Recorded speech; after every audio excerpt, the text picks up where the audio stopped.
বিশ্বনবীর পুরো জীবনটাই আদর্শ, চিল্লায় বলেন ঠিক কিনা? As a father, as a teacher, as a lawgiver, as a lawmaker, as a philosopher, as a reformer of the society, as a commander, as a messenger, Muhammad is the superman of the world.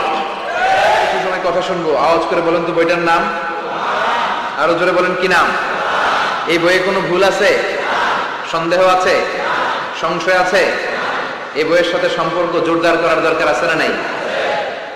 এই বইটা কিয়ামতের দিন সুপারিশকারী হবে। বিষ্ণু বলেছেন, ইকরাউল কুরআন ফাইন্নাহু ইয়াতি ইয়াউমাল কিয়ামাতি শাফিআন লিআসহাবি। বেশি বেশি কোরআনের তেলাওয়াত করো, কারণ এই কোরআন কিয়ামতের দিন তোমাদের জন্য সুপারিশকারী হবে। কোরআন যদি আপনার পক্ষে আল্লাহর কাছে সুপারিশ করে, আল্লাহ এই সুপারিশ ফেলে দিতে পারবে? পররাষ্ট্রমন্ত্রী যদি মাননীয় প্রধানমন্ত্রীর কাছে কোনো বিষয়ে সুপারিশ করে, রেকমেন্ডেশন করে, মাননীয় প্রধানমন্ত্রী এই সুপারিশকে কি রিজেক্ট করতে পারবে? কথা বলেন। এজন্য কোরআনের সুপারিশ আমরা চাই কি চাই না? এটা এমন একটা কিতাব যে কিতাবে কোনো ভুল নাই। যালিকাল কিতাব লা রাইবা ফি হুদাল লিল মুত্তাকিন। This is the book, the most authentic and original book, reliable book in the world, whereof there is no doubt in it, and a guidance to those who are muttaqin.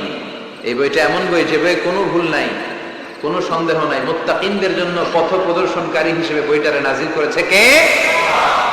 এই বইটার যেখান দিয়ে পড়েন হেদায়েত আছে না নাই? রহমত আছে না নাই? বরকত আছে না নাই? শিফা আছে না নাই? এই কিতাব পড়ে অসুস্থ ব্যক্তির গায়ে ফু দিলে সুস্থ করে কে? তার মানে এর মধ্যে শিফা আছে। সুবহানাল্লাহ পড়েন। সূরাতুল ফাতিহারে বলা হয় সূরাতুশ শিফা। সূরাতুল ফাতিহা পড়ে অসুস্থরে ফু দিলে সুস্থ করে কে? বিশ্বাস হয়? হ্যাঁ, না একটু সন্দেহ লাগে? যদি সন্দেহ থাকে তাহলে ফু দিলে কাজ হবে? আর বিশ্বাস রেখে যদি ফু দেন ভালো করে দিবে কে? এমন এক কিতাব, এই কিতাব পড়লে সওয়াব, এই কিতাব ধরলে সওয়াব, এই কিতাবের জন্য মরলেও সওয়াব। ঠিক কিনা? এমন এক কিতাব আল্লাহ দিলেন। এই কিতাবকে আল্লাহ বললেন নূর, আলো। আলোর সাথে তুলনা করেছেন। কিতাবুন আনজালনাহু ইলাইকা লিতুখরিজান নাসা মিনাল যুলুমাতি ইলান নূর। I've revealed this holy and sacred book unto you, O my beloved last messenger, in order to lead the mankind out of darkness into the light. অন্ধকার থেকে আলোর দিকে নেয়ার জন্য এই কিতাবকে পাঠিয়েছে কে? এই কিতাব পড়লে, এই কিতাব মানলে, বুঝলে, এই কিতাবের বাস্তবায়ন সমাজে ঘটালে সমাজটা আলোকিত হবে। ঠিক কি না? আমরা একটা আলোকিত সমাজ চাই কি চাই না? যে সমাজে এই কিতাব দিয়ে আইন করা হয়, এই কিতাবের আইনে সমাজে আইনটাকে বাস্তবায়ন করা হয়, ওই সমাজে কোনো ধর্ষণ থাকে, কোনো দুর্নীতি থাকে, ওই সমাজটা হয় মদিনার সমাজ, ওই সমাজটা হয় শান্তির সমাজ। এজন্য আমরা যেন কোরআনের সাথে সম্পর্ক বাড়াই, প্রতিদিন যেন কোরআনের তেলাওয়াত করি, একটি করে হলেও কোরআনের আয়াতের বঙ্গানুবাদ যেন আমরা পড়ি। পারা যাবে? সবাই পড়ি ইনশাআল্লাহ। আমি আপনাদের খেদমতে আমার খুতবার শুরুতে সূরাতুল মুজাম্মিল থেকে 4টি আয়াত তেলাওয়াত করেছি। এই সূরাতুল মুজাম্মিল থেকে কিছু কথা আজকে আমরা শুনবো ইনশাআল্লাহ। পড়েন ইনশাআল্লাহ। আমি সবসময় তাফসির মাহফিলগুলোরে ক্লাসের মতো মনে করি। Class, I consider this tafsir program as a class. I consider myself as a teacher and all the sitting audience as a student of the Holy Quran. আমি মনে করি যে আমি কোরআনের শিক্ষক, আর যারা শুনছে তারা আমাদের ছাত্র। আমার আগে যিনি এখানে কথা বলছিলেন তিনি ছিলেন আমাদের শিক্ষক। এখন আমি একটু করে বসার সুযোগ পাইছি, আমি হয়ে গেছি শিক্ষক, আর আমরা সবাই কোরআনের ছাত্র। খুশি না বেজা? সূরাতুল মুজাম্মিল এটা কোরআনের 29তম পারার একটা সূরা। কততম পারার? এই সূরার আয়াত সংখ্যা 20। আয়াত সংখ্যা কত? এই সূরাটি মাক্কি সূরা। কি সূরা? আচ্ছা, এবার আমি প্রশ্ন করি, আপনারা উত্তর করেন। সূরাতুল মুজাম্মিল কত পারার সূরা? আয়াত সংখ্যা? সূরাটি মাদানী। হ্যাঁ, মাক্কি সূরা। আলহামদুলিল্লাহ পড়েন। এই সূরাটি আল্লাহ তাআলা বিশ্বনবীর নামে ডেডিকেট করেছেন। কার নামে? বিশ্বনবীর অনেকগুলো সুন্দর সুন্দর নাম আছে, শুধু মুহাম্মদ সাল্লাল্লাহু আলাইহি ওয়াসাল্লাম এটাই ওনার নাম নয়, এটা ছাড়াও ওনার অনেক নাম আছে। ওনার একটা নাম আছে আহমদ। কি নাম? ইয়াতি মিন বাদি ইসমুহু আহমদ। মুহাম্মদ ওনার নাম, আহমদ ওনার নাম, তাহা ওনার নাম, মুজাম্মিল এটা ওনার একটা নাম, মুদ্দাসসির এটা ওনার একটা নাম। আবুল কাসেম, এটার একটা নাম কুনিয়া। তো বিশ্বনবীর নামে এই সূরাটাকে ডেডিকেট করেছে কে? বিশ্বনবীকে আল্লাহ তাআলা এই সূরার ভেতরে অনেকগুলো ইনস্ট্রাকশন, গাইডলাইন দিয়েছে, পথ নির্দেশিকা। এগুলো আমাদের জীবনেও কাজে লাগবে, ঠিক কিনা? তো এই আল মুজাম্মিল বিশ্বনবীর নামে ডেডিকেট করা একটি সূরা। আবার এই নামে আমাদেরও অনেকের নাম পাওয়া যায়, আছে না নাই? এখানে মুজাম্মিল ভাই কে কে আছে দেখি? মুজাম্মিল কেউ আছে মুজাম্মিল নামে? আছে তো, মাশাআল্লাহ। আল্লাহ মুজাম্মিল ভাইদেরকে তুমি কবুল করো। তো এই সূরার একটা কেন্দ্রীয় আলোচ্য বিষয় আছে, central subject matter, central theme of the সূরা আল মুজাম্মিল। এই পুরো 20টা আয়াতে আল্লাহ কি বোঝাতে চাইলেন, আগে সংক্ষেপে এটা আমি বলি। এই পুরো সূরার ভেতরে কেন্দ্রীয় যে আলোচ্য বিষয়টা আল্লাহ আমাদেরকে জানাতে চাইলেন সেটা হচ্ছে আমাদেরকে যে কোনো কাজে নামার আগে নিজেকে প্রস্তুত করে নিতে হবে। বুঝতে পেরেছেন? You have to take huge preparation for a successful mission. আপনি যদি কোনো মিশনে নামতে চান, আপনাকে you have to take preparation, you have to be prepared. নিজেকে প্রস্তুত করে নিতে হবে। বিশ্বনবীকে আল্লাহ তাআলা বড় একটা মিশনে নামাবেন, নবুয়তির মিশন, দাওয়াতি কাজের মিশন, আল্লাহর জমিনে আল্লাহর দ্বীনকে বাস্তবায়নের মিশন, পৃথিবীর বুকে কালিমার পতাকা গেড়ে দেওয়ার মিশন। চিল্লা এখন ঠিক কিনা? এত বড় মিশন যে নবী পালন করবে, ওই নবীর প্রিপারেশনের দরকার আছে না নাই? তাহলে এই পুরো সূরার মূল কথা হচ্ছে প্রিপারেশন ফর এ মিশন, মিশনের জন্য প্রস্তুতি গ্রহণ করা। Good preparation is a prerequisite for a successful mission. আপনি যদি একটা মিশনে সফল হতে চান, আপনাকে প্রস্তুতি নিতে হবে। কি নিতে হবে? সবাই বলে প্রিপারেশন নিতে হবে। প্রিপারেশন যদি ভালো হয় তাদের ফলাফল, প্রিপারেশন যদি খারাপ ফলাফল। পরীক্ষার আগে যদি প্রিপারেশন ভালো হয়, গোল্ডেন এ প্লাসের সম্ভাবনা আছে না নাই? ইলেকশনের আগে যদি ভালো প্রস্তুতি নেয়, জয়লাভ করার সম্ভাবনা আছে না নাই? সব কাজে প্রিপারেশন লাগে। এই যে আমরা প্রতিদিন সালাত পড়ি, নামাজ আদায় করি, প্রস্তুতি লাগে না? কি প্রস্তুতি লাগে? ওযু করা লাগে, ঠিক কি না? ইয়া আইয়ুহাল্লাযীনা আমানু ইযা কুমতুম ইলাস সালাতি ফাগসিলু ওয়ুজুহাকুম ওয়া আইদিয়াকুম ইলাল মারাফিক ওয়ামসাহু বিরুউসিকুম ওয়া আরজুলাকুম ইলাল কা'বাইন। সুবহানাল্লাহ।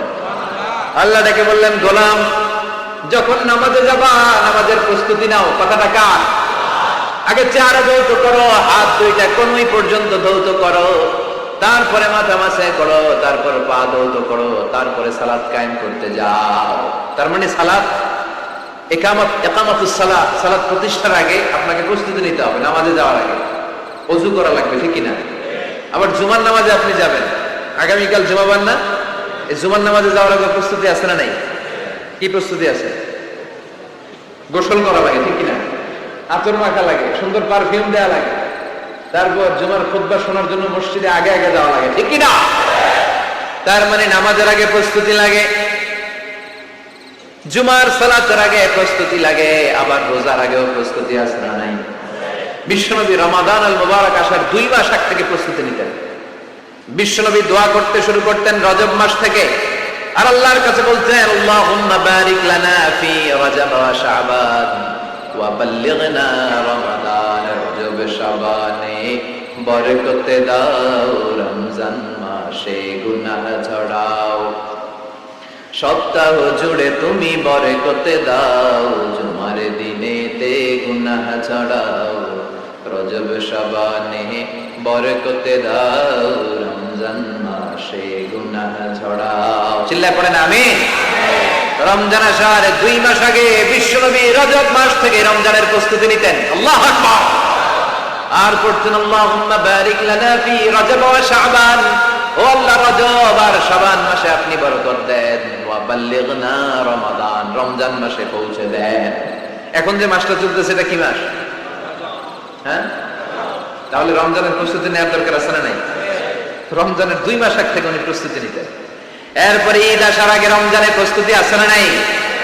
রমজানের ওই রোজার শেষে এলো খুশির ঈদ, তুই আপনাকে আজ বিলিয়ে দে শোন আসমানি তাকি, তোর সোনা দানা বালা খানা সব রাহে লিল্লাহ, দে যাকাত মুর্দা মুসলিমের আজ ভাঙাইতে নি, পড়েন, রমজানের ওই রোজার শেষে এলো খুশির ঈদ, তুই পড়বি ঈদের নামাজ রে মন সেই গাহে, যে ময়দানে সব গাজী মুসলিম হয়েছে শহীদ। রমজানের ওই রোজার শেষে এলো খুশির ঈদ। আলহামদুলিল্লাহ পড়েন।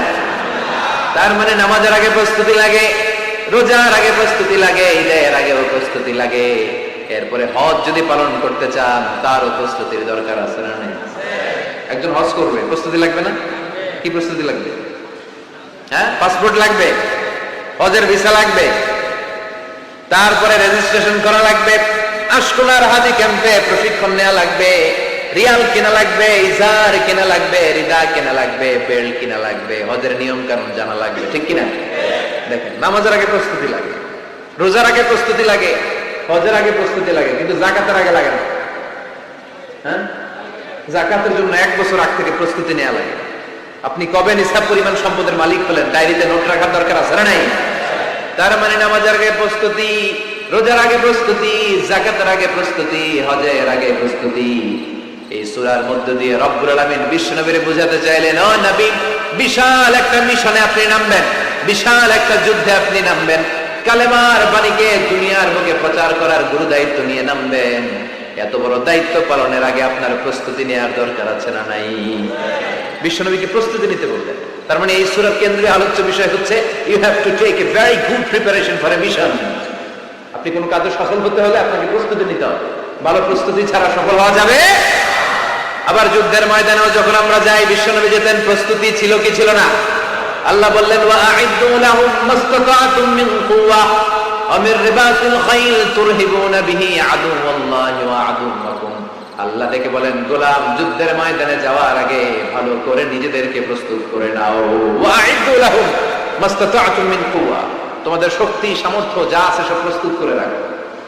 সবকিছু প্রস্তুত থাকবে মুসলমানদের, মুসলমান থাকবে সদা জাগ্রত, সদা প্রস্তুত। চিল্লায় বলেন ঠিক কিনা? প্রস্তুত থাকতে হবে যুদ্ধের জন্য। আমরা যে যুদ্ধা, আমরা ভুলেই গেছি। আমরা যে যোদ্ধা জাতি, আমাদের রক্তে যে যুদ্ধের ঘ্রাণ, এটা আমরা ভুলেই গেছি। আল্লাহ বললেন, ওয়া আ'ইদ্দু লাহুম মাসতাতা'তুম মিন কুওয়া, শক্তি আর রসদ জোগাড় করে রাখো।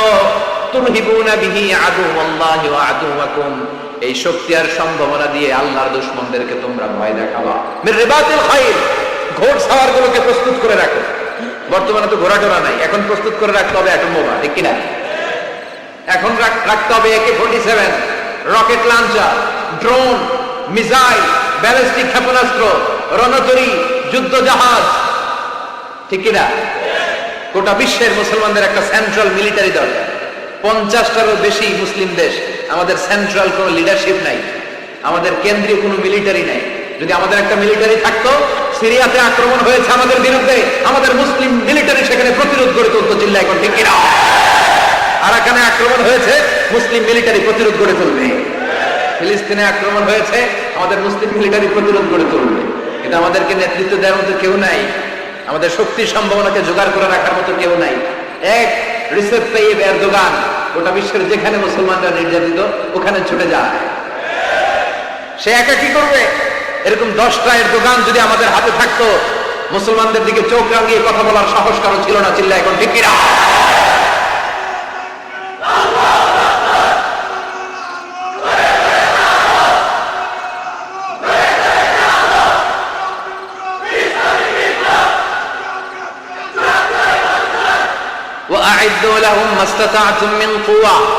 ও নবী, শক্তি সম্ভাবনা সবকিছু জোগাড় করে রাখেন। মুসলমান থাকবে সদা প্রস্তুত, সদা সজাগ। মুসলমানদের বসে থাকার সময় নাই, ঠিক কিনা? তার মানে এই পুরো সূরাতুল মুজাম্মিলে আল্লাহ তাআলা যে সেন্ট্রাল মেসেজটা বিশ্বনবীকে দিতে চাইলেন সেটা হচ্ছে, নবী প্রস্তুতি নেন। লড়াইয়ের প্রস্তুতি, যুদ্ধের প্রস্তুতি, মিশনে নামার প্রস্তুতি। সুবহানাল্লাহ পড়েন। তাহলে সূরাতুল মুজাম্মিলের কেন্দ্রীয় আলোচ্য বিষয় কি? প্রস্তুতি। চিল্লায় বলেন, কেন্দ্রীয় আলোচ্য বিষয় কি? প্রিপারেশন নিতে হবে, প্রস্তুত থাকতে হবে, ঠিক কিনা? কেন্দ্রীয় আলোচ্য বিষয় আমরা জেনে গেলাম। এবার জানবো কোন প্রেক্ষাপটে এই সূরাটা নাজিল হয়েছে। শুনবেন? মনোযোগ আছে না গেছে? কথা বুঝতে পারতেছেন তো? কথা বোঝা যান না বোঝানো যান? বোঝা যায়? সূরাতুল মুজাম্মিল এটা শুধু মাক্কি সূরাই নয়, এটা মাক্কি যুগে নাজিল হওয়া শুরুর দিককার সূরা। কোরআনের নাজিলের দিক থেকে সর্বপ্রথম সূরা কোনটা? সূরাতুল আলাক। ইকরা বিসমি রাব্বিকাল্লাযী খালাক, এই আয়াতগুলো প্রথমে নাজিল হয়েছে। এই সূরা আলাকের প্রথম 5 আয়াতের পরপরই এই সূরা মুজাম্মিল নাজিল করে দিয়েছে কে? তার মানে মাক্কি জীবনের একেবারে শুরুর দিককার সময়। বিশ্বনবীর বয়স তখন 40। কত? সবাই বলেন। 40 বছর বয়সে উনি নবী হয়েছে। তার মানে আগের জীবনে কি ছিলেন? জালেম ছিলেন, মূর্খ ছিলেন, গোমরা ছিলেন। বিশ্বনবীর পুরো জীবনটাই আদর্শ, চিল্লায় বলেন ঠিক কিনা? As a father, as a teacher, as a lawgiver, as a lawmaker, as a philosopher, as a reformer of the society, as a commander, as a messenger, Muhammad is the superman of the world. স্বামী হিসেবে, নেতা হিসেবে, বাবা হিসেবে, সমাজ সংস্কারক হিসেবে, আইন প্রণেতা হিসেবে, দার্শনিক হিসেবে, নবী হিসেবে মুহাম্মদ সাল্লাল্লাহু আলাইহি ওয়াসাল্লাম হচ্ছে গোটা বিশ্বের একজন সুপারম্যান। উনি শেষ নবী। ওনার পরে কোন নবী আছে? লা নাবিয়্যা বা'দি ওয়ালা রাসূলা। বিষ্ণু বলতেন আমার পরে কোনো নবী নাই, কোনো রাসূল নাই। সাইয়েদনা আদম থেকে নবী আসার যত ধারাবাহিকতা, পুরো চেইনটাকে আল্লাহ তাআলা আমাকে পাঠানোর মাধ্যমে কেটে দিয়েছেন। চিল্লায় এখন ঠিক কিনা? এজন্য বিষ্ণু বলছেন লা নাবিয়্যা বা'দি ওয়ালা রাসূলা, আমার পরে কোনো নবী নাই, কোনো রাসূল নাই। তবে লাউ কানা বা'দি নাবিয়্যুন লাকানা উমর, আমার পরে যদি নবী হওয়ার যোগ্যতা কারো থাকে, আমার ওমরের সেই যোগ্যতা আছে। ঠিক কিনা? তুমি বলেছো রাসূল দেবে না, বলনি দেবে না ওমর, বলনি দেবে না হামজা তারিক, খালিদ বিজয়ী সমর। প্রভু তুমি বলেছো রাসূল দেবে না, বলনি দেবে না ওমর, বলনি দেবে না হামজা তারিক, খালিদ বিজয়ী সমর। প্রভু তুমি বলেছো রাসূল দেবে না। আলহামদুলিল্লাহ পড়েন। শেষ নবী, শেষ রাসূল, তারপরে কোনো রাসূল নাই।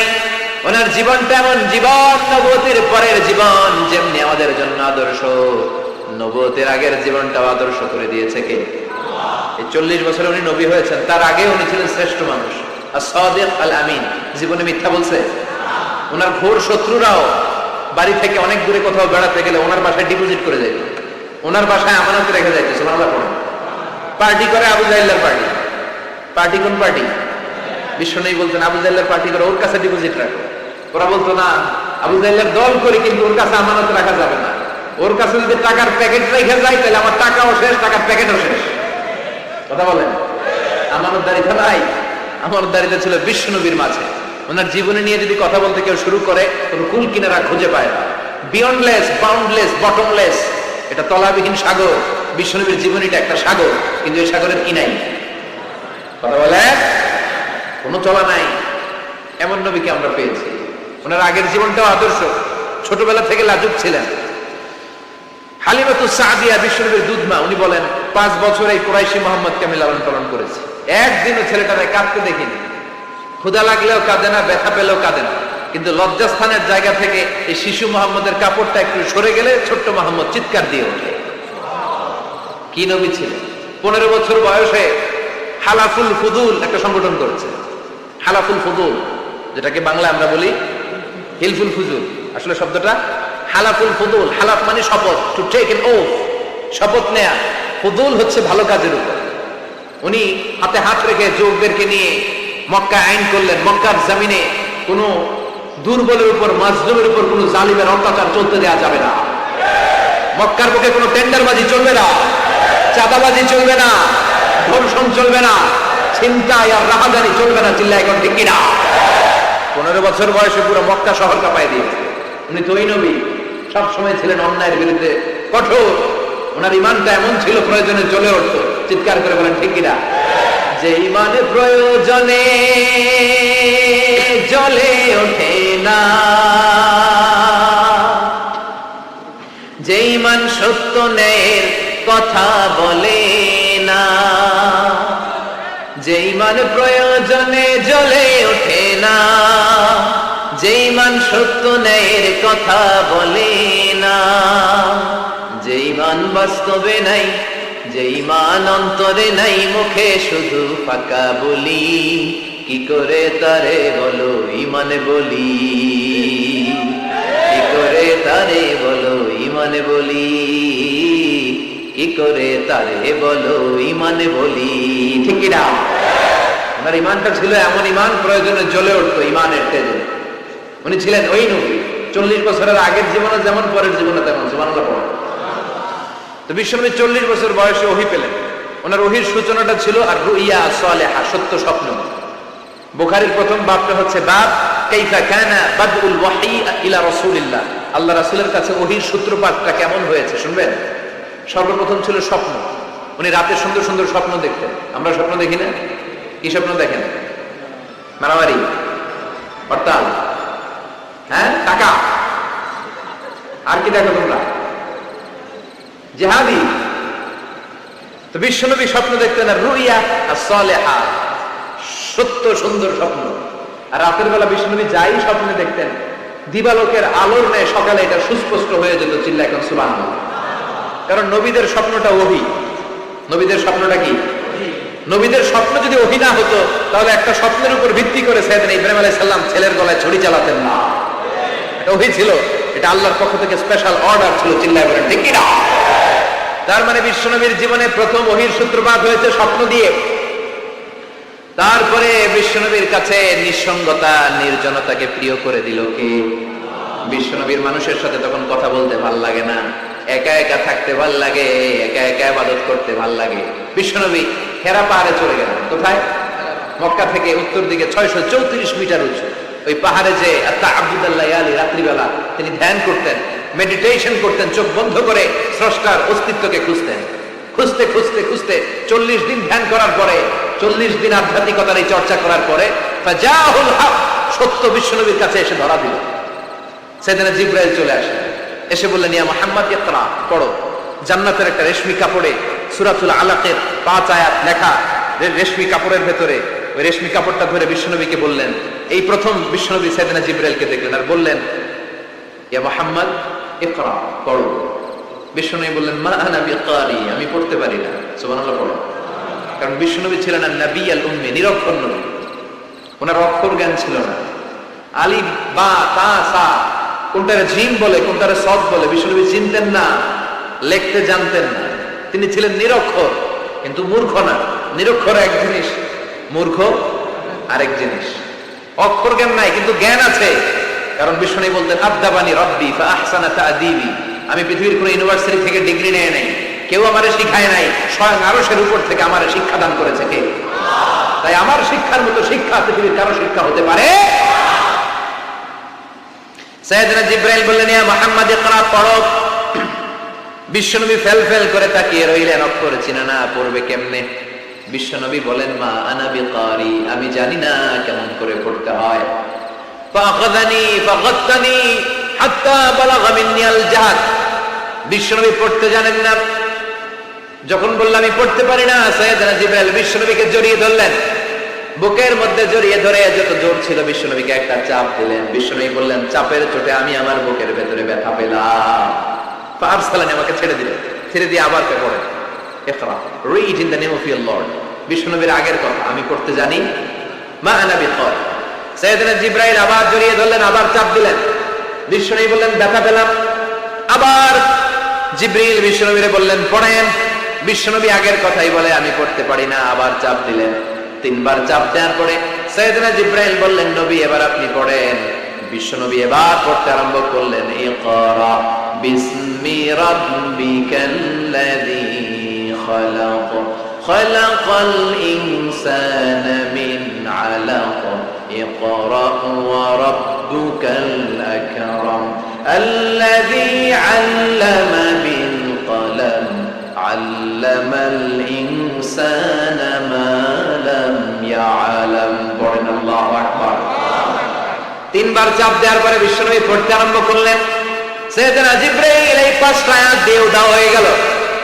এবার হেরা গুহার ভিতরে কেউ নাই, সাইয়েদনা জিবরাইল নাই, 5টা আয়াত দিয়ে চলে গেলেন। বিশ্বনবী 5টা আয়াত নিয়ে কাঁপতে কাঁপতে হেরা পর্বত থেকে নেমে এলেন। সুবহানাল্লাহ।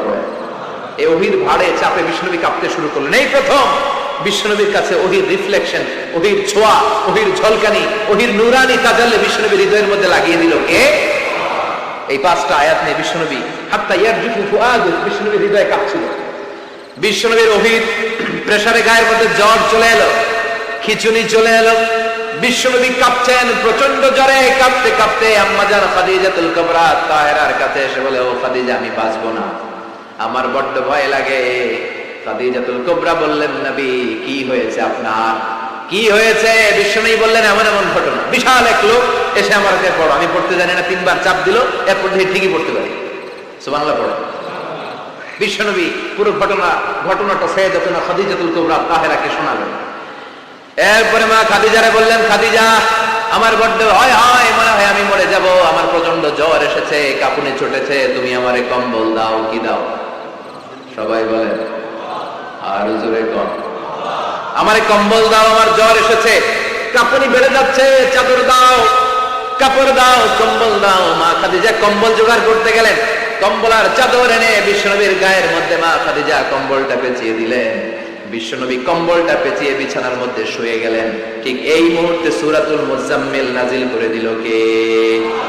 বিশ্বনবী কম্বল গায়ে দিয়ে শুয়ে আছে, আল্লাহ বিশ্বনবীরে ডাক দিলেন, ইয়া আইয়ুহাল মুজাম্মিল কুমিল লাইলা ইল্লা কালিলা। সুবহানাল্লাহ।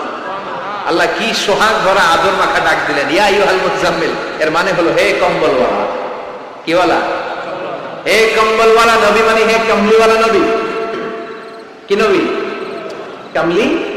হে রাহতে হেলে দুলে নুরানি তনু কে আসে হায়, সারা দুনিয়ার হেরে মেরে পর্দা খুলে খুলে চায়, সে যে আমার কমলিওয়ালা, কমলিওয়ালা। তার ভাবে বিভোর রাঙা পায়ের তলে, পর্বত জঙ্গল টল মল টলে, খুরমা খেজুর বাদাম জাফরানি ফুল ঝরে ঝরে যায়, সে যে আমার কমলিওয়ালা, কমলিওয়ালা। সুবহানাল্লাহ পড়ে বিশ্বনবীর আল্লাহ ডাক দিলেন, ও কমলিওয়ালা নবী, ও কম্বলওয়ালা নবী, দাঁড়ান। বিশ্বনবী কাঁপছিলেন জ্বরের চোটে, খিচুনির চোটে, কম্বল গায়ে দিয়ে শুয়ে রইলেন। আল্লাহ নাজিল করলেন, ইয়া আইয়ুহাল মুজাম্মিল, ও কম্বলওয়ালা। ইয়া আইয়ুহাল মুজাম্মিল মানে কি? ও কম্বলওয়ালা, ও কম্বলওয়ালা, ও চাদরওয়ালা, ও স্ট্যান্ড আপ, স্ট্যান্ড আপ। যে দায়িত্ব দিয়েছি এখন শোয়া যাবে না, দাঁড়ান। ওই যে বিশ্বনবী দাঁড়ালেন, আর বসার সুযোগটা পায় না। মরার আগ পর্যন্ত আর বসার সুযোগ পায় নাই, শ্বাস নেওয়ার সুযোগ পায় নাই, পিছনের দিকে তাকানোর সুযোগ পায় নাই। চিল্লায় বলে ঠিক কিনা? অনেক শয়তানি হাতছানি এসেছে, দফায় দফায় নবীর সাথে বৈঠক হয়েছে। বিশ্বনবীকে মক্কার কাফিরেরা 3 দফা দিল। বলল, আব্দুল্লাহর বেটা মুহাম্মদ, নারী চাও, নারী দেব, সম্পদ চাও, সম্পদ দেব, রাষ্ট্র ক্ষমতা চাও, রাষ্ট্র ক্ষমতা দেব, শুধু কালিমার দাওয়াতটা বন্ধ করে দাও। নাউজুবিল্লাহ পড়বেন না? বিশ্বনবী বললেন, তোমাদের 3 দফা, কাফিরদের কয় দফা? জোরে বলেন। বিশ্বনবী বললেন, আমার মাত্র 1 দফা। কয় দফা? বিশ্বনবী বললেন, সম্পদ না, নারী না, মক্কার ক্ষমতা নয়, আকাশের দ্বিপ্রহরের জল জলে সূর্যটা যদি ডান হাতে দাও, ওয়াল কামারা ফি ইয়াসারি, চাঁদটাকে যদি বাম হাতে দাও। যেই কালিমার দাওয়াত দিতে ময়দানে আমি নেমেছি, গোটা বিশ্বের কেউ এই দাওয়াত থেকে আমাকে পিছু সরাতে পারবে না, কেউ পিছনে নিতে পারবে না। সম্পদ, নারী আর ক্ষমতার লোভ তো খুব তুচ্ছ বিষয়। ওই সূর্যটা যদি ডান হাতে দাও, চাঁদটা যদি বা হাতে দাও, এই কালিমার দাওয়াত থেকে আমি পিছু হটবো না। চিল্লায় বলেন ঠিক কিনা? বিশ্বনবীর আল্লাহ প্রস্তুতি নিতে বললেন, বললেন, ইয়া আইয়ুহাল মুজাম্মিল, ও কম্বলওয়ালা নবী। কি ওয়ালা নবী? তাফসীর বুঝতে পারতেছেন তো? শীতের চোটে খিচুনি, কম্বল গায়ে দিয়ে শুয়েছে, তখন আল্লাহ এটা নাযিল করলেন। তাহলে প্রথমে আমরা জানলাম সেন্ট্রাল থিম অফ দিস সূরা, এই সূরার কেন্দ্রীয় আলোচ্য বিষয়।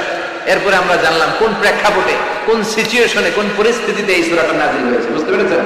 বিশ্বনবী যখন এই পরিস্থিতির দিক, তখন আল্লাহ বিশ্বনবীর আবার গাইডলাইন দিলেন, ইয়া আইয়ুহাল মুজাম্মিল, হে কম্বলওয়ালা নবী, কুমিল লাইলা ইল্লা কালিলা, দাঁড়ান, রাত্রিবেলা দাঁড়িয়ে তাহাজ্জুদ গুজারুন। সুবহানাল্লাহ। এই সূরার ভেতরে রব্বুল আলামিন বিশ্বনবীকে প্রস্তুত করে তোলবার জন্য, বিশ্বনবীকে নবুয়তের দায়িত্ব পালন করানোর জন্য, মিশনে নামানোর জন্য বিশ্বনবীকে সর্বমোট 60টা বিষয়ে প্রশিক্ষণ নিতে বলেছেন। জোরে কোন কয়টা? চিল্লায় বলেন কয়টা?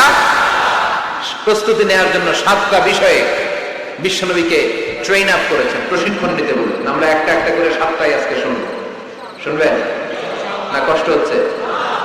কষ্ট হচ্ছে না?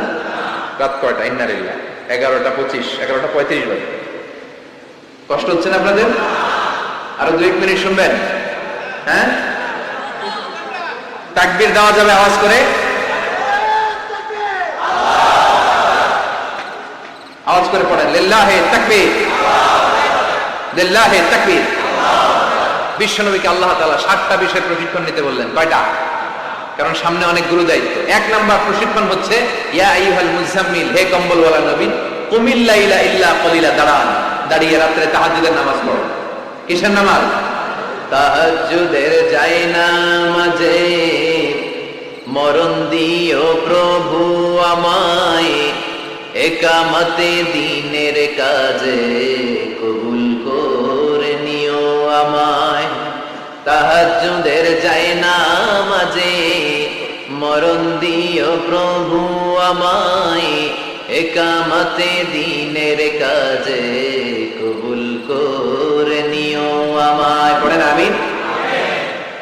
তাহলে বিশ্বনবীকে প্রথম যে প্রশিক্ষণ আল্লাহ দিলেন সেটা হচ্ছে তাহাজ্জুদের সালাতের প্রশিক্ষণ। কিসের? রব্বুল আলামিন বললেন, ইয়া আইয়ুহাল মুজাম্মিল কুমিল লাইলা ইল্লা কলিলা, ও নবী রাত্রি বেলায় দাঁড়ান, পুরো রাত ব্যাপী তাহাজ্জুদ পড়েন। নিসফাহু, রাতের অর্ধেক সময় তাহাজ্জুদ পড়েন। আও ইনকুস মিনহু কলিলা, অথবা তার চেয়েও কিছু কম পড়েন। আও জিদ আলাইহি, অথবা তার চাইতেও বেশি পড়েন। ও নবী রাত্রি বেলা দাঁড়িয়ে তাহাজ্জুদের সালাত পড়েন। কিসের সালাত?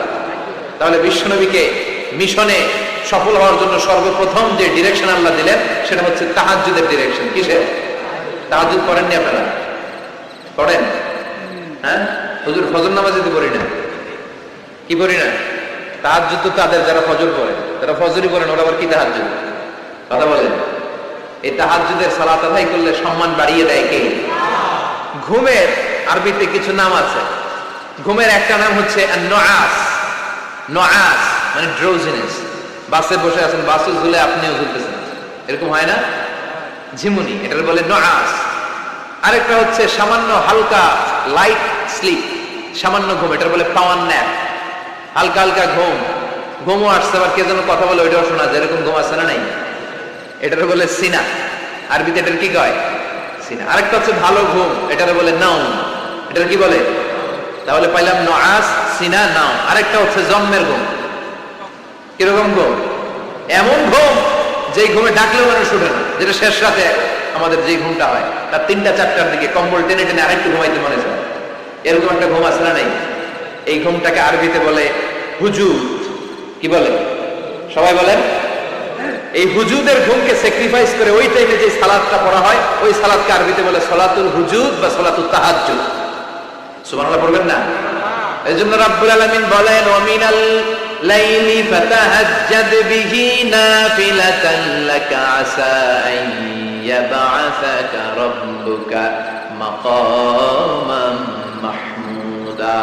ও নবী রাত্রিবেলা দাঁড়িয়ে আপনি তাহাজ্জুদের নামাজ পড়েন, আশা করা যায় বিশাল সম্মানিত মহিমান্বিত জায়গায় আল্লাহ আপনারে বসায়া দিবে গো নবী। ঠিক কি না? তাহাজ্জুদের সালাত পড়লে মর্যাদা বাড়ায় দেয় কে? মুমিনের বৈশিষ্ট্য, তারা রাত্রিবেলা তাহাজ্জুদের সালাত পড়ে। ইমানদারদের বৈশিষ্ট্য, তারা হলো ফুরসান আন-নাহার রুহবান আল-লাইল। রাত্রিবেলা তাহাজ্জুদের যায় নামাজে কান্নার ঝড় তুলে, দিনের বেলায় ঘোড়া হাঁকিয়ে জিহাদের ময়দানে জিহাদ করে। ঠিক কি না? দিনের বেলায় চলবে কি? জিহাদ। জিহাদের কথা বলাতে ভয় পাইছেন? হ্যাঁ, অনেকে এখন জিহাদের সাথে জঙ্গিবাদরে লাগায়, এরকম ডাকাইত আছে না? নাই। জিহাদের সাথে সন্ত্রাসবাদকে মিলাতে চায়, জিল্লা এখন ঠিক কিনা? জঙ্গিবাদ আর সন্ত্রাস এক জিনিস, জিহাদ আরেক জিনিস। জিহাদরে ফরজ করছে কে? আর জঙ্গিবাদকে হারাম করেছে কে? জঙ্গিবাদকে দমন করার জন্য আল্লাহ তাআলা জিহাদের মতো বিধানকে ফরজ করেছেন। চিল্লায় বলেন ঠিক কিনা? যারা হকের পক্ষে, যারা কল্যাণের পক্ষে, যারা মানবতার পক্ষে, এরা হচ্ছে মুজাহিদ। আর যারা হক সহ্য করে না, মানবতাকে সহ্য করে না, শান্তির কথাকে সহ্য করে না, এরা হলো এক একটা জঙ্গি। চিল্লায় এখন ঠিক কিনা? আবু জাহেল ছিল জঙ্গি আর বিশ্বনবী ছিলেন মুজাহিদ। ফেরাউন ছিল জঙ্গি, মুসা আলাইহিস সালাম ছিলেন মুজাহিদ। নমরুদ ছিল জঙ্গি, সাইয়েদনা ইব্রাহিম ছিলেন মুজাহিদ। বাংলার জমিনেও যারা হকের কথা বলে তারা হচ্ছে মুজাহিদ, আর যাদের হক সহ্য হয় না, ইসলাম সহ্য হয় না, কোরআন সহ্য হয় না, এরা এক একটা সন্ত্রাস আর জঙ্গি। চিল্লায় কোন ঠিক কিনা? এরা জঙ্গি। আমরা যারা সত্যের পক্ষে কথা বলি আমরা জঙ্গি না, আমরা মুজাহিদ। আমরা কি মুজাহিদ? এজন্য মুমিনদের বৈশিষ্ট্য হলো রুহবানাল লাইল ফুরসানান নাহার। মুমিন বান্দারা দিনের বেলায় জিহাদের ময়দানে ব্যস্ত থাকে, রাতের বেলায় তাহাজ্জুদের জায়নামাজে চোখের পানি দিয়ে জায়নামাজ ভিজায়। রাতের আধারে যারা সেজদাতে রয়, দু চোখের শ্রুতে নদী যেন বয়। রাতের আধারে যারা সেজদাতে রয়, দু চোখের শ্রুতে নদী যেন বয়। ছলনার হাতছানি যতই আসুক, পেছনে ফিরেও সে তাকায় না। যাদের হৃদয়ে আছে আল্লাহর ভয়, তারা কবু পথ ভুলে যায় না। আল্লাহর প্রেম ছাড়া এই দুনিয়া কারো কাছে কোনো কিছু চায় না। চিল্লায় বলেন ঠিক কিনা? এজন্য বিশ্বনবীর প্রথম প্রশিক্ষণ নিতে বললেন আল্লাহ, কুমিল্লা ইলা ইল্লা কালিলা। ও নবী, বিশাল মিশন নিয়ে দুনিয়ার বুকে আপনি এসেছেন গো নবী। প্রথম প্রশিক্ষণ যেটা নিবেন, রাত্রি বেলায় দাঁড়িয়ে দাঁড়িয়ে তাহাজ্জুদের প্রশিক্ষণ। বিশ্বনবীর আদেশ করলেন কে? কিসের আদেশ? সবাই কোন আরো জোরে। ওই মুহূর্তটা তাহাজ্জুদের সময়টা এমন সময়, ইয়ানজিলু রাব্বুনা ইলা সামাইদ দুনিয়া, রব্বুল আলামিন আরশের উপর থেকে দুনিয়ার আকাশে নেমে আসে। নেমে আসে মানে বিশেষ একটা মনোযোগ দেয়, আর দুনিয়াবাসীরা ডেকে ডেকে বলে, গোলাম আলা মিন মুস্তাগফিরিনা গফির আলা। কার ক্ষমা লাগবে ক্ষমা চাও, সব গুনাহ আমি ক্ষমা করে দেব। আলা মিন মুস্তারজিকিন আরজুক আলা। কার কি লাগবে আমার কাছে চাও, সব আমি দিয়ে দেব। আল্লাহু আকবার। আলা মিন মুস্তাকসিন আকসুলা। যার জামা দরকার জামা চাও, জামা দেব। ক্ষমতা দরকার ক্ষমতা চাও, ক্ষমতা দেব। নেককার স্ত্রী দরকার, নেককার সন্তান দরকার, সন্তান চাও, সন্তান দেব। সব দেয়ার মালিককে। কেউ যেটা পারে না পারে কে? কেউ যেটা দেয় না দেয় কে? কেউ যেটা বুঝে না বুঝে কে? আল্লাহ শেষ সাথে আম করে ডাকে, দেওয়ার জন্য ডাকে, কিন্তু চাওয়ার সময় আমাদের নেই। উনি দেওয়ার জন্য প্রস্তুত, কিন্তু এটা তো নেওয়ার লোক লাগবে। কথা কর। বিশ্বনবী তাহাজ্জুদের সময় দাঁড়িয়ে যেতেন ছোট্ট একটা ঘরে, চাটাইয়ের উপরে বিশ্বনবী মা এসে শুতেন, গাদাগাদি করে জায়গা নাই। মাঝরাতে বিশ্বনবী তাহাজ্জুদের জন্য দাঁড়াতেন, আল্লাহু আকবার বলে দাঁড়িয়ে যেতেন, নামাজ শুরু করে দিতেন। বিশাল বড় সূরা পড়তেন, কিরাত করতেন, রুকু করতেন, কিন্তু সিজদার জায়গায় সিজদা দেওয়ার জায়গা নাই। সিজদার জায়গায় মা এসে পা বিছিয়ে শুয়ে আছে। বুখারীর বর্ণনা, বিশ্বনবী সিজদায় যে হাত দিয়ে মা এসার পায়ের মধ্যে চিমটি কাটতেন। মা এসা বুঝতে পারতেন বিশ্বনবী এখন সিজদায় যাবে। সুবহানাল্লাহ পড়েন। মা এসা বুঝতে পেরে পা দুইটা সরিয়ে নিতেন, বিশ্বনবী সিজদা দিতেন। সিজদা দিয়ে বিশ্বনবী যখন আবার দাঁড়িয়ে যেতেন, মা আয়েশা পা বিছিয়ে আবার শুয়ে পড়তেন। কি ইবাদত ছিল বিশ্বনবীর! হাত্তা তাতাওয়াররামু খাদামা। মা আয়েশা বলতেন বিশ্বনবী দাঁড়িয়ে থাকতে থাকতে এত সময় ধরে তাহাজ্জুদের সালাত করতেন, ওনার পা গুলো ফুলের এরকম টিউমারের মতো মোটা হয়ে যেত। সুবহানাল্লাহ পড়বেন না? দাঁড়িয়ে থাকতে থাকতে বিশ্বনবীর পা গুলো টিউমারের মতো মোটা হয়ে যেত। প্রথম রাকাতে বাকারা, আলী ইমরান পড়ে ফেলতেন। সুবহানাল্লাহ পড়েন। বিশ্বনবীর পা যেন ফেটে যাবে, এভাবে হাত বেঁধে দাঁড়িয়ে থাকতে থাকতে বিশ্বনবীর হাতগুলো বাঁকা হয়ে যেত, ব্যথা হয়ে যেত। বিশ্বনবী তখন হাত দুইটা ছেড়ে দিতেন। আবার যখন এনার্জি ফিরে পেতেন, যখন বিশ্বনবীর ভালো লাগতো, আবার হাত বাঁধতেন। পড়েন সুবহানাল্লাহ। তার মানে হাত ছেড়ে দিও নামাজ পড়ো, হাত ছেড়ে দিও। মালিকি মাযহাবের কিছু স্কলাররা ওনারা মত নিয়েছে, ওনাদের অনুসারীরা এরসাল করে। আমাদের দেশে কেউ বাদে এইভাবে, কেউ এইভাবে, কেউ এইভাবে। মালিকিরা বাদেই না, কেউ বাদবই না, কি করবি কর? আছে না নাই? আপনি যদি হজ করতে যান মক্কা মদিনায় এই আমলগুলো দেখতে পারবেন। এটা সুন্নাত একটা আমল। হাত ছেড়ে দিলে যেখানে সালাত হয়ে যায়, ওই জায়গায় কই বাঁধবে এই নিয়ে কিলাকিলি আছে না নাই? উপরে না নিচে, আমিন জোরে না আসতে, আছে না নাই? পেকুয়াতে মাশাআল্লাহ এগুলো নাই। হ্যাঁ, পেকুয়াতে এগুলো আছে। বিশ্বনবী লম্বা সময় দাঁড়িয়ে তাহাজ্জুদ করতেন। তাহাজ্জুদ করলে আপনার মর্যাদা বাড়ায় দিবে কে? সাইয়েদনা জিবরাইল বললেন, ইন্না শারাফাল মুমিন ফি কিয়ামিল লাইল। বিশ্বনবী বললেন, জিব্রাইল এসে আমাকে বলে গিয়েছে মুমিনের মর্যাদা তাহাজ্জুদের নামাজের ভেতর। সুবহানাল্লাহ পড়ে। তাহাজ্জুদের নামাজ পড়লে মর্যাদা বাড়ায় দেয় কে? 2 নাম্বার কুরবাতুন ইলাল্লাহ, তাহাজ্জুদের নামাজ পড়লে আল্লাহর সাথে নৈকট্য বাড়িয়ে দেয় কে? আল্লাহর সাথে কানেক্টিভিটি আপনার বেড়ে যাবে। আমাদের দুনিয়াতে সব জায়গায় কানেক্টিভিটি আছে, এমপির সাথে হাত আছে, চেয়ারম্যানের সাথে হাত আছে, ওই এসআই এর সাথে হাত আছে, পুলিশের আইজির সাথে হাত আছে, কিন্তু আল্লাহর সাথে হাত কেন? কথা কর। আসল জায়গায় কানেকশন লাগানো দরকার। চিল্লায় বলেন ঠিক কি না? মানলাহুল মাওলা ফালাহুল কুল্লু, যে ব্যক্তি আল্লাহর হয়ে যায় গোটা বিশ্ব তার হয়ে যায়। যে সব জায়গায় যে ধর্ণা দেয় আল্লাহর কাছে ধর্ণা দেয় না, তার কোনো মর্যাদা নাই। আর যে ব্যক্তি সব দিক থেকে মুখ ফিরিয়ে আল্লাহর কাছে যায় গোটা বিশ্বের সবাই তার দিকে তাকিয়ে থাকে। এজন্য সম্পর্কটা লাগাইতে হবে কোন জায়গায়? তার মানে তাহাজ্জুদ করলে মর্যাদা বেড়ে যায়, আল্লাহর সাথে সম্পর্ক বেড়ে যায়। বিশ্বনবী বললেন মানহাতুনা আনিল ইসম, তাহাজ্জুদের নামাজ পড়লে তাহাজ্জুদের নামাজ আপনারে পাপ কাজ থেকে বাধা দিবে। সুবহানাল্লাহ পড়ে। তাহাজ্জুদ যারা পড়ে এরা পাপ কাজ করে না। চিল্লাই কোন ঠিক কিনা? 4 নম্বরে মুকাফফিরাতুল লিসাইয়্যাত, পাপ আর অন্যায় যদি কিছু হয়েও থাকে তাহাজ্জুদের নামাজ পড়লে তাহাজ্জুদের নামাজ পাপগুলোরে ধুয়ে মুছে সাফ করে দেয়। এজন্য তাহাজ্জুদ পড়ার দরকার আছে না নাই? বিশ্বনবী বললেন আপনার প্রথম প্রশিক্ষণ হচ্ছে তাহাজ্জুদের প্রশিক্ষণ। কিসের প্রশিক্ষণ? এজন্য আল্লাহ বললেন ইয়া আইয়ুহাল মুযাম্মিলু কুমিল লাইলা ইল্লা ক্বালিলা নিসফাহু আও ইনকুস মিনহু ক্বালিলা আও জিদ আলাইহি ওয়া রাত্তিলিল কুরআনা তারতিলা। সুবহানাল্লাহ। 1 নাম্বার প্রশিক্ষণ চলে গেল। 1 নাম্বার প্রশিক্ষণ কি ছিল? তাহাজ্জুদ। আওয়াজ করে বলেন না কি ছিল? 2 নাম্বার প্রশিক্ষণ রাত্তিলিল কুরআনা তারতিলা। ও নবী, মন গড়া কোরআন তেলাওয়াত করবেন না, যেমন মন চায় তেমন কোরআন পড়া যায় না। ওয়া রাত্তিলিল কুরআনা তারতিলা, তারতিলের সাথে তাজবিদের সাথে মাখারিজুল হুরুফ মেইনটেইন করে আপনি তারতিলের সাথে তেলাওয়াত করেন। যারা তারতিলের সাথে তেলাওয়াত করেন কিয়ামতের দিন আল্লাহ বলবে ইকরা ওয়ারতাকি ওয়ারাত্তিল কামা কুনতা তুরাত্তিলু ফিদ দুনিয়া। দুনিয়াতে যেমনি পড়েছো পড়ো, যত আয়াত পড়বা জান্নাতের বিল্ডিং তত লম্বা হয়ে যাবে। আল্লাহু আকবার। সাইয়েদনা আনাস রাদিয়াল্লাহু তাআলা আনহু ছিলেন বিশ্বনবীর খাদেম।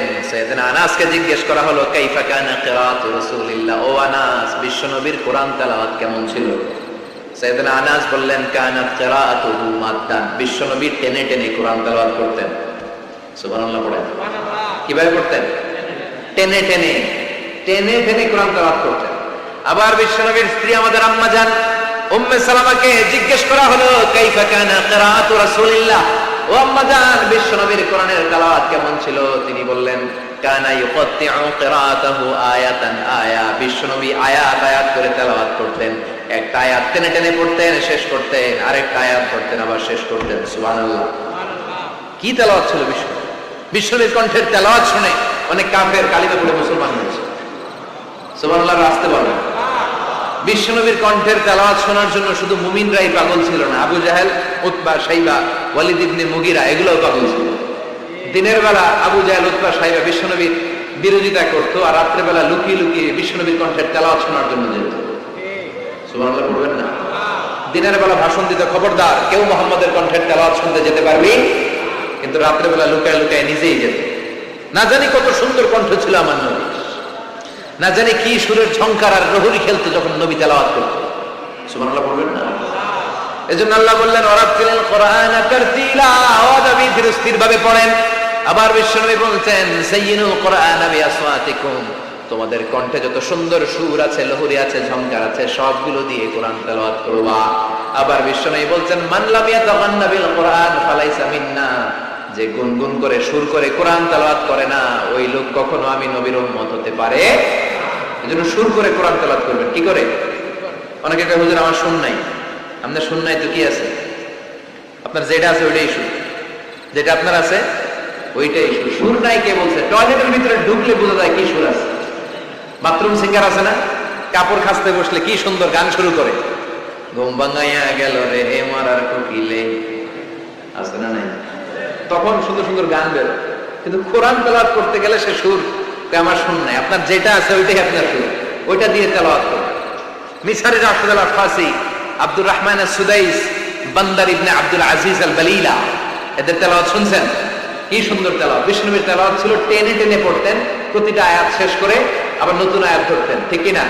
আলহামদুলিল্লাহি রাব্বিল আলামিন আর রহমানির রহিম মালিকি ইয়াউমিদ্দিন ইয়্যাকা না'বুদু ওয়া ইয়্যাকা নাস্তাঈন ইহদিনাস সিরাতাল মুস্তাকিম সিরাতাল লাযীনা আন'আমতা আলাইহিম গায়রিল মাগদুবি আলাইহিম ওয়ালাদ-দাল্লিন।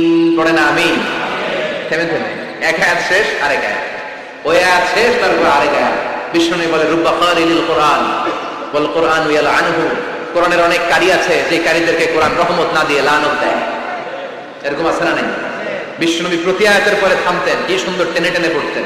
আর আমাদের তারাবিহ নামাজে কি অবস্থা? জাপানের বুলেট ট্রেনও ফেল হাফেজ সাহেবের কাছে, আছে না নাই? হাফেজ সাহেবরা খবরদার, এভাবে কোরআন পড়বেন না। এভাবে কোরআন তেলাওয়াত করলে রহমত না পেয়ে আপনার কপালে লানত জুটবে। চিল্লায় বলেন ঠিক কিনা? এজন্য 2 নাম্বার প্রশিক্ষণ রব্বুল আলামিন বিশ্বনবীকে দিলেন আর বললেন ওয়ারাতিলিল কুরআনা তারতিলা। ও নবী, রাত্রি বেলায় তাহাজ্জুদের নামাজে ধীরস্থির ভাবে কোরআন তেলাওয়াত করেন। এরপর আল্লাহ বললেন ইন্না সানুলকি আলাইকা কওলান সাকিলা। ও নবী, অচিরেই ভারী একটা কথা, ভারী একটা বাণী, অনেক ওজনওয়ালা কোরআন আমি আপনার উপরে নাজিল করে দেব। সুবহানাল্লাহ। কওলান সাকিলা, it's a very heavy and weightful word. কোরআনের এই কথাগুলোর একটা আলাদা ওজন আছে না নাই? বিশ্বাস হয় না সন্দেহ লাগে? বিশ্বনবীর কাছে যখন কোরআনের আয়াত নাজিল হতো, মা আয়েশা বর্ণনা করেন প্রচন্ড শীতের রাতে, কিসের রাতে? কথা শুনতেছেন? প্রচন্ড শীতের রাতে বিশ্বনবী ঘেমে ঘেমে একাকার হয়ে যেত। মাঘ মাসের শীত, মা আয়েশা বলে আমরা কম্বল গায়ে দিয়ে শুই, কিন্তু বিশ্বনবীর কাছে যখন কোরআন নাজিল হয় বিশ্বনবী ঘেমে ঘেমে একাকার হয়ে যেতেন। সুবহানাল্লাহ পড়ে। বিশ্বনবী যখন ওটের উপর বসা অবস্থায় কোরআনের আয়াত নাজিল হতো, ওটের বুকটা জমিনে লেগে যেত। বিশ্বনবী ঘোড়ার উপরে বসা অবস্থায় যখন কোরআনের আয়াত নাজিল হতো, ঘোড়ার পা গুলো জমিনের ভিতরে গেড়ে যেত। বিশ্বনবী মাঝে মাঝে অনেক সাহাবাদের রানের মধ্যে মাথা রেখে শুয়ে পড়তেন। ওই অবস্থায় যখন কোরআনের আয়াত নাজিল হতো, সাহাবারা বলতো আমাদের হাড্ডিটা ফেটে টুকরা টুকরা হয়ে যাবে, এরকম মনে হতো। তার মানে কোরআনের আয়াতের একটা ভার আছে না নাই? এজন্য রাব্বুল আলামিন বলেন লাউ আনজালনা হাযাল কুরআন আলা জাবালিন লারাআইতাহু খাশিআম মুতাসাদ্দিআন মিন খাশিয়াতিল্লাহ। ও নবী, কোরআনকে মানুষের উপর নাজিল না করে যদি পাহাড়ের উপর নাজিল করতাম, আপনি দেখতেন কোরআনের ভারে বড় বড় পাহাড়গুলো ভেঙে চুরে খান খান হয়ে যেত গো নবী। কোরআনকে যদি মাউন্ট এভারেস্টের উপর আল্লাহ নাজিল করতো, পাহাড়টা ভেঙে দুমড়ে মুচড়ে চূর্ণ বিচূর্ণ হয়ে যেত। চিল্লা এখন ঠিক কিনা? এজন্য আল্লাহ বললেন এটা অনেক ভারী একটা বাণী, এই বাণী আমি আপনার উপর নাজিল করব। এরপর আল্লাহ বললেন ইন্না নাশিয়াতাল লাইলি হিয়া আশাদ্দু ওয়াতআন ওয়া আকওয়ামু কিলা। ও নবী, রাত্রি বেলা যদি আপনি তাহাজ্জুদের নামাজ পড়েন, আপনার মনোযোগ আমাকে শক্তিশালী করে দিবে কে? আপনার কথা বলার যোগ্যতাকে মজবুত করে দিবে কে? কেন আপনি রাত্রি বেলায় তাহাজ্জুদ গুজার হবেন? কারণ ইন্নালাকা ফিন নাহারি সাবাহান তাবিলা। দিনের বেলায় অনেক ব্যস্ততা আছে না নাই?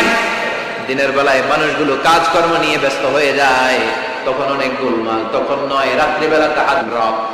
এই কথা বলার পরে বিশ্বনবী দুনিয়ার বুকে যত দোয়া করতেন, তার বেশিরভাগ দোয়ার শুরুতে রবের নাম আছে না নাই?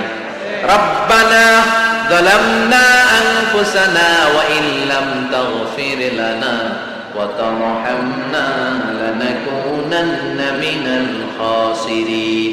আবার বিশ্বনবী পড়তেন রব্বানা আতিনা ফিদ দুনিয়া হাসানাতাও ওয়া ফিল আখিরাতি হাসানাতাও ওয়া কিনা আযাবান নার। আবার তখন রবের নাম আছে না নাই? সুবহানা রাব্বিয়াল। আবার যখন সিজদায় যায় তখন রবের নাম আছে না নাই? সুবহানা রাব্বিয়াল। এজন্য 3 নাম্বার প্রশিক্ষণ ওয়াজকুর ইসমা রাব্বিকা। নবী রবের নাম স্মরণ করেন। 4 নাম্বার প্রশিক্ষণ ওয়াতাবাত্তাল ইলাইহি তাবতিলা। আপনি যখন সময় পাবেন রবের ইবাদতে মশগুল হয়ে যান। কার ইবাদতে? কার ইবাদতে? আমরা যেন আল্লাহর ইবাদতে মশগুল হয়ে যাই। ওয়া তাবাত্তাল ইলাইহি তাবতিলা, তাবাত্তুল মানে আল্লাহর ইবাদতে মনোনিবেশ করা, মশগুল হওয়া। এই তাবাত্তুল শব্দটা এসেছে আল বাতুল থেকে। এজন্য মারিয়াম আলাইহিস সালামকে বলা হতো মারিয়াম আল বাতুল। মারিয়াম আলাইহিস সালামকে কি বলা হতো? উনি বাইতুল মুকাদ্দাসে সব সময় কার ইবাদতে মশগুল থাকতো? ইবাদতে মশগুল। আমাদের নারীরাও মশগুল থাকে, তবে ইবাদত নিয়ে নয়, জি বাংলা নিয়ে, স্টার জলসা নিয়ে, কিরণমালা নিয়ে, হিন্দি সিনেমা নিয়ে। আছে না নাই? পেকুয়াতে নাই, এদিকেও আছে। আল্লাহ এই গজব থেকে তুমি আমাদেরকে হেফাজত করো, আমরা পড়ি আমিন। ফাইদা ফারাগতা ফানসাব ওয়া ইলা রাব্বিকা ফারগাব। আল্লাহ নবীর ডাকে বললেন, ও নবী, যখন আপনি অবসর পাবেন আপনি ইবাদতে মনোনিবেশ করেন, আল্লাহর ইবাদতে মশগুল হয়ে যান। ওয়া তাবাত্তাল ইলাইহি তাবতিলা, ইবাদত চলবে একজনের, তিনি কে? আল্লাহ। তাহলে প্রশিক্ষণ কয়টা গেল? জোরে বলেন, আরো জোরে বলেন। এরপরে আল্লাহ বললেন, ওয়াসবির আলা মা ইয়াকুলুনা ওয়াহজুরহুম হাজরান জামিলা। তার আগে বললেন, রব্বুল মাশরিকি ওয়াল মাগরিবি লা ইলাহা ইল্লা হুয়া ফাত্তাখিযহু ওয়াকিলা। সুবহানাল্লাহ। রব্বুল মাশরিক ওয়াল মাগরিব, আমি পূর্ব দিগন্তের মালিক, পশ্চিম দিগন্তেরও মালিক, সব কিছুর মালিক কে? লা ইলাহা ইল্লাহু, তিনি ছাড়া কোনো ইলাহ নাই। ফাত্তাখিযহু ওয়াকিলা। আরেক প্রশিক্ষণ চলে আসছে, ফাত্তাখিযহু ওয়াকিলা। ও নবী, আল্লাহরে ওয়াকিল হিসেবে গ্রহণ করেন। আমাদের ওয়াকিল বা অভিভাবক কিংবা মুমিনদের গার্ডিয়ান শুধু একজন, চিল্লায় বলেন, তিনি কে? আল্লাহ। ফাত্তাখিযহু ওয়াকিলা। অন্য কাউরে ওয়াকিল বানাবেন না, অন্য কারোর নেতৃত্ব মেনে নেবেন না, অন্য কারোর অভিভাবকত্ব মেনে নেবেন না। বিপদে আপদে হাল ছাড়বেন না, নিরাশ হবেন না, ভরসা রাখুন একজনের উপর, তিনি কে? ফাত্তাখিযহু ওয়াকিলা। 5 নাম্বার প্রশিক্ষণ, ও নবী, আপনি আমারে অভিভাবক হিসেবে গ্রহণ করেন, বিপদে আপদে সব সময় আল্লাহর পাশে পাবেন। জোরে কোন ঠিক কিনা? এরপরে 6 নম্বরে আল্লাহ বললেন, ওয়াসবির আলা মা ইয়াকুলুন। কাফির মুশরিকরা যে সমস্ত গালমন্দ আপনারে করে, এগুলোর বিপরীতে রেগে না যে আপনি ধৈর্য ধারণ করবেন গো নবী। ওয়াসবির, ধৈর্য ধারণ করেন, কারণ ইন্নাল্লাহা মাআস। ধৈর্যশীলদের সাথে কে থাকে? চিল্লায় বলেন, কে? ও নবী, ওরা আপনারা অনেক কিছু বলবে, আপনি রেগে যাবেন না। বিশ্বনবীর কাফিররা কি বলতো জানেন? বলতো আপনি একজন কবি। বিশ্বনবী নাকি কবি? নাউজুবিল্লাহ করবেন না। আল্লাহ বলেন, ওমা আল্লামনাহু আশ-শি'রা ওয়া মা ইয়ানবাগি লাহু, আমি নবীরে কবিতা শিখাই নাই, কবিতা তার জন্য শোভনীয় নয়। সুবহানাল্লাহ বলেন। আবার বিশ্বনবীরে তারা বলতে লাগলো গণক। কি বলতে লাগলো? কাহিন।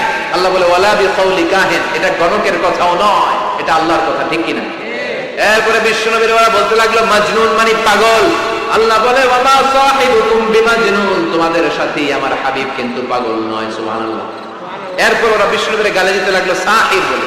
সাহির মানে জাদুকর। সাহির মানে?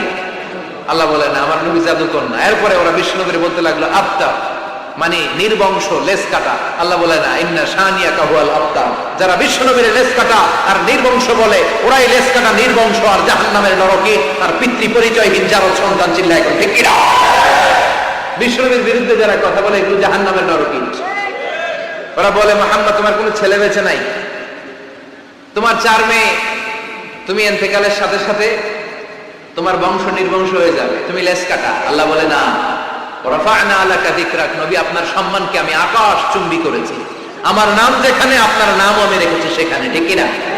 এজন্য কালিমায়ে তাইয়্যিবার ভিতরে লা ইলাহা ইল্লাল্লাহ, তারপর পর বিশ্বনবীর নাম মুহাম্মাদুর রাসূলুল্লাহ সাল্লাল্লাহু আলাইহি ওয়াসাল্লাম। আযানের মধ্যে আল্লাহর নামের পরে নবীর নাম আছে না নাই? আবার নামাজে সালাম ফেরানোর আগে বিশ্বনবীর জন্য দুরূদ আছে না নাই? রাফা'না আলাকা যিকরাক। ওরা বলে আপনি লেজ কাটা, আপনি লেজ কাটা না, যারা আপনার গালি দেয় ওরাই লেজ কাটা। ওয়াসবির আলা মা ইয়াকুলুন, ও নবী ওরা যা বলে এই ব্যাপারে আপনি ধৈর্য ধারণ করেন, আপনি মন খারাপ করবেন না। এই গালিগালাজ যেটা নবীদের শুনতে হবে, এটা সুন্নাত। আমরাও এখন গালিগালাজ শুনি, যখন দেখি না আমাদেরকে বলে ব্যাকডেটেড, ব্যাকডেটেড, কিছু জানে না এরা। মোল্লা আমরা কি ডাকে?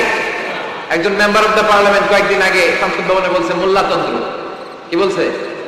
ইসলামের কথা ভালো লাগে না, কাদিয়ানীদের সাফাই গা আছে না নাই? বিশ্বনবী যে শেষ নবী, এটা মানে না কাদিয়ানীরা। ওরা, উনি কাদিয়ানীদের সাফার গায়, তার মানে ইসলাম ওনার ভালো লাগে না, ওনার ভালো লাগে কাদিয়ানী সম্প্রদায়কে। চিল্লায় করতে কিনা?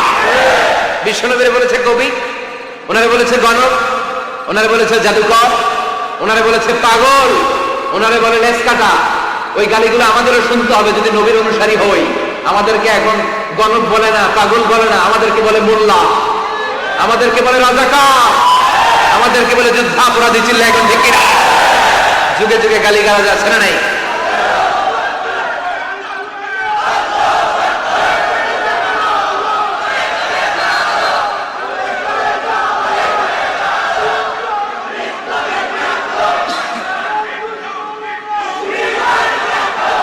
আমাদেরকে যেই ট্যাগই লাগাক না কেন, আল্লাহ বলেন ওয়াসবির, গালি দেখ, মন্দ কথা বলুক, হুমকি ধমকি দেখ, ওয়াসবির, ধৈর্য ধারণ করো, কারণ ইন্নাল্লাহা মাআস, ধৈর্যশীলদের সাথে আল্লাহ রয়েছে।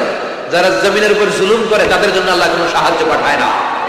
আর জমিনে যারা মাজলুম, যাদের রক্ত জমিনে লাগে, ওই জমিনের ক্ষমতা আল্লাহ মাজলুমদের হাতে তুলে দেয়। চিল্লা এখন ঠিক কিনা? রাত্রি যত গভীর হয়, সুবহে সাদিকের সময় কাছে আসতে থাকে, ঠিক কিনা? ইসলামের পক্ষের শক্তির উপর আযাব, অত্যাচার, জুলুম, নির্যাতন যত বাড়তে থাকে, ইসলামের বিজয়ের সময় ঘনাতে থাকে। এটা মুমিনের বিশ্বাস, এটা মুমিনের আত্মোপলব্ধি। আল্লাহ বলেন ওয়াসবির আলা মা ইয়াকুলুন, নবী ওরা যা বলে আপনি মন খারাপ করবেন না, আপনি ধৈর্য ধারণ করেন, কারণ ইন্নাল্লাহা মাআস, ধৈর্যশীলদের সাথে থাকে কে? আবার আল্লাহ বললেন ওয়াস্তাঈনু বিস-সাবরি ওয়াস-সালাতি ওয়া ইন্নাহা লাকাবীরাতুন ইল্লা আলাল খাশিঈন। ও নবী, ধৈর্য আর সালাতের মাধ্যমে আপনি আমার কাছে সাহায্য চান। ফাসবির কামা সাবারা উলুল আজমি মিনার রাসূল। ও নবী, আপনার আগে সাইয়েদনা ইব্রাহিম, সাইয়েদনা নূহ, সাইয়েদনা মূসা, ঈসা যেইভাবে ধৈর্য ধারণ করেছে, আপনাকেও ধৈর্য ধারণ করতে হবে, ঠিক কি না? এজন্য বিচলিত হওয়া যাবে? ভয় লাগে আপনাদের? হাল ছাড়া যাবে? ইসলামের পক্ষে থাকার দরকার আছে না নাই? ধৈর্য ধারণ করলে সাহায্য আর গায়েবী মদদ পাঠাবে কে? ওয়াসবির আলা মা ইয়াকুলুন, নবী ওরা যা বলে এই ব্যাপারে ধৈর্য ধারণ করেন। এরপর আল্লাহ বললেন ওয়াহজুরহুম হাজরান জামিলা, ওদেরকে আপনি পরিত্যাগ করেন, এড়িয়ে চলেন। মূর্খরা এসে যখন আপনার সাথে গালমন্দ করতে চায়, পায়ে পাড়া দিয়ে ঝগড়া করতে যায়, আপনি সালাম দিয়ে কেটে পড়েন। ওদের এই কথাগুলো, এই গালিগুলো শোনার সময়ও আমাদের নাই। চিল্লা বলেন ঠিক কিনা? তার মানে সর্বশেষ 6 নম্বরে আল্লাহ তাআলা বিশ্বনবীকে ধৈর্যের প্রশিক্ষণ নিতে বললেন। আর 7 নম্বরে এই সমস্ত কাফের, মুশরিক, এই আবাল শ্রেণীর লোকগুলোর কথাবার্তা থেকে নিজেকে এড়িয়ে থাকতে আল্লাহ পরামর্শ দিলেন। চিল্লা এখন ঠিক কিনা? ওয়াইদা খাতাবাহুমুল জাহিলুনা ক্বালু, মূর্খরা যখন আল্লাহর প্রিয় বান্দাদের সাথে ঝগড়া করতে আসে, আল্লাহর প্রিয় বান্দারা জানে এদের সাথে ঝগড়া করার টাইম আমাদের নাই, তাই ক্বালু সালামা, মুমিন বান্দারা সালাম দিয়ে ওদের কাছ থেকে কেটে পড়ে, ঠিক কিনা? তাহলে 6 নম্বর আল্লাহ বললেন সাবার, ধৈর্যের দরকার আছে না নাই? ধৈর্য ধারণ করার শক্তি দাও গো মেহেরবান, আমায় দাও গো মেহেরবান। বুকের ভেতর ব্যথার নদী বইছে অবিরাম, বইছে বইছে অবিরাম। ধৈর্য ধারণ করার শক্তি দাও গো মেহেরবান, আমায় দাও গো মেহেরবান। পড়েন আমিন। এজন্য তাহাজ্জুদ গুজার হতে হবে। রাজি আছেন মুসলমান? 1 নম্বর প্রশিক্ষণ, তাহাজ্জুদের সালাত পড়তে হবে। মর্যাদা বাড়িয়ে দিবে কে? 2 নম্বরে সুন্দরভাবে তার তিলের সাথে কোরআন তেলাওয়াত করতে হবে, সওয়াব দিবে কে? 3 নম্বরে রব্বুল আলামিন বললেন ওয়াজকুর ইসমা রাব্বিক, সব সময় জিকির চলবে কার? 4 নম্বরে ইবাদতে মনোনিবেশ করতে হবে কার জন্য? 5 নম্বরে দুনিয়ার কেউ আমাদের ওকিল নয়, আমাদের অভিভাবক নয়, আমাদের আসল অভিভাবক কে? 6 নম্বরে ওরা আমাদেরকে যাই বলুক, আমাদের আসল হাতিয়ার হলো ধৈর্য। আসল হাতিয়ার কি? সবর। আর ওরা যদি গালিগালাজ করে, আল্লাহ বললেন ওদেরকে এড়িয়ে চলো। মুমিনরা ধৈর্য ধরবে আর মুনাফিকদেরকে এড়িয়ে চলবে, ঠিক কিনা? এই 7টা প্রশিক্ষণ বিশ্বনবীকে নিতে বললো কে? কারণ বিশ্বনবীর বিশাল দাওয়াতি মিশন আছে। কালেমার বাণী প্রচারের মিশনে নামতে হবে, নবুয়তির দায়িত্ব পালনের মিশনে নামতে হবে। লিয়ুযহিরাহু আলা দ্বীনি কুল্লি, মানব রচিত যত মতবাদ, যত ধর্ম, যত কথা আছে, সব কিছুর কবর রচনা করে কালিমার পতাকা উড়াইয়া দিতে হবে। চিল্লাই করে ঠিক কিনা? এই মিশনে নামার আগে বিশ্বনবীকে আল্লাহ প্রস্তুতি নিতে বললেন। আল্লাহ বললেন প্রিপেয়ার ইউরসেলফ। নবী আপনি প্রস্তুতি নেন। দেখবেন সব কাজের আগে প্রস্তুতি লাগে, লাগে না? কথা বলেন। এই যে Lux channel I superstar, Closeup one, তোমাকেই খুঁজছে বাংলাদেশ, বিউটি কন্টেস্ট আছে না নাই? দেখবেন এই প্রোগ্রামগুলোর আগে প্রতিযোগীদেরকে হোটেলে নিয়ে ওরা গ্রুমিং করে। কি করে? 1 মাস 2 মাস গ্রুমিং করার পরে এরপরে গালা রাউন্ড, ফাইনাল রাউন্ডে এরা যায়। ওইটা বড় মিশন। ওই মিশনে যাওয়ার আগে গ্রুমিং এর দরকার আছে না নাই? প্রিপারেশনের দরকার আছে না নাই? তাহলে মুমিন থাকবে সদা প্রস্তুত। চিল্লা এখন ঠিক কিনা? আমরা আখিরাতের জন্য প্রস্তুত, আমরা মরণের জন্য প্রস্তুত, আমরা বিজয়ের জন্য স্যাক্রিফাইস করতে প্রস্তুত। চিল্লা এখন ঠিক কিনা? আমরা যেন সদা জাগ্রত, সদা সজাগ থাকি, প্রস্তুত থাকি। এটাই আল্লাহ বলতে চাইলেন সূরাতুল মুজাম্মিল। আল্লাহ আমাদের সবাইকে কথাগুলো বুঝার আমল করার তৌফিক দান করুন, আমরা পড়ি আমিন। যা বললাম সবগুলো যেন আল্লাহ তাআলা প্রথমে আমাকে আমলের তৌফিক দান করে, পাশাপাশি আপনাদের সবাইকে আমলের তৌফিক দান করে, আমরা পড়ি আমিন।